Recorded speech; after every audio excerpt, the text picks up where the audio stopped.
आज हम pre dilution test perform कर रहे हैं। सबसे पहले सैंपल एनालिसिस पर क्लिक करना होता है। उसके बाद मोड सेटअप से मोड सेलेक्ट करना होता है, जो कि पीडी यानी प्री डाइल्यूशन पर करना होता है। उसके बाद मशीन के अपर आइकन बार से इंजेक्शन आइकन पर क्लिक करना होता है, जिसके बाद मशीन सैंपल प्रोब में जितना ज़रूरी होता है उतना मिक्सिंग रिएजेंट खाली वाइल के अंदर दे देती है।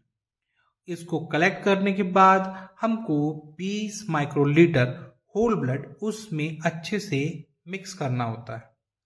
और इसको मिक्स करने के लिए हमको जब जैसे ये मिक्स हो जाएगा उसके बाद सैंपल एनालिसिस को फिर से उसको रन करना होता है। अच्छा, ध्यान रहे कि जब हम मिक्सिंग कर रहे हो तो एयर बबल्स ना आए या ऐसा कुछ ना हो कि हम सही से 20 माइक्रोलीटर ना लें। 20 माइक्रोलीटर एटलीस्ट उसमें अच्छे से मिक्स करना होता है। मिक्स करने के बाद हम सैंपल को अच्छे से मिक्स कर लेंगे, हाथ से भी और रब करके भी। इसके बाद मशीन में एग्जिट की बटन दबाएंगे। एग्जिट होने के बाद उस कलेक्ट को, यहाँ पे ग्रीन आइकन है, पहले चेक करेंगे कि सैंपल मोड में पीडी सेलेक्ट होना चाहिए और मशीन को एस्पिरेट कर देंगे। चाहे तो हम यहाँ पे जैसी नॉर्मल एंट्री करते हैं मशीन में वैसी एंट्री करके भी इसको चला सकते हैं। अभी हम टेस्टिंग बेस पे कर रहे हैं, इसलिए इस चीज़ को हम अभी परफॉर्म नहीं कर रहे हैं। अब मशीन रिजल्ट सैंपल कलेक्ट कर चुकी है, अब इसके बाद रिजल्ट देने वाली है। प्री डाइल्यूशन ही क्यों करना होता है?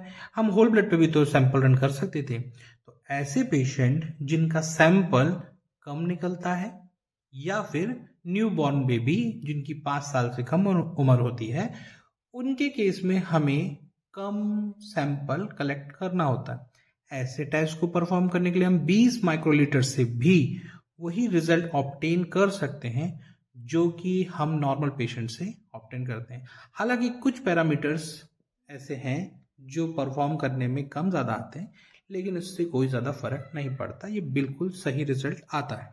मशीन अभी मेजरिंग कर रही है, ग्रीन और रेड लाइट जल रही है। जब ये परफॉर्मेंस पूरा हो जाएगा तो मशीन ग्रीन लाइट का इंडिकेशन देगी, जो कि प्रॉपरली जलता रहेगा, जिससे हमें पता चलेगा मशीन रेडी टू टेस्ट है नया सैंपल लगाने के लिए। और टेस्ट परफॉर्म होने के बाद उसका रिजल्ट हमारी स्क्रीन पर आ जाएगा, जो कि देखिए ग्रीन लाइट जल गई। टेस्ट परफॉर्म के बाद पूरा रिजल्ट आ चुका है, आप देख सकते हैं यहाँ पे पूरा रिजल्ट आ गया है। WBC, RBC, HGB, प्लेटलेट सब कुछ आ गया। ऐसे हम प्री डाइल्यूशन टेस्ट लगाते हैं, ठीक है। इसके बाद मशीन को वापस मोड सेटअप में जाके होल ब्लड पे सिलेक्ट करके वापस नॉर्मल किया जा सकता है।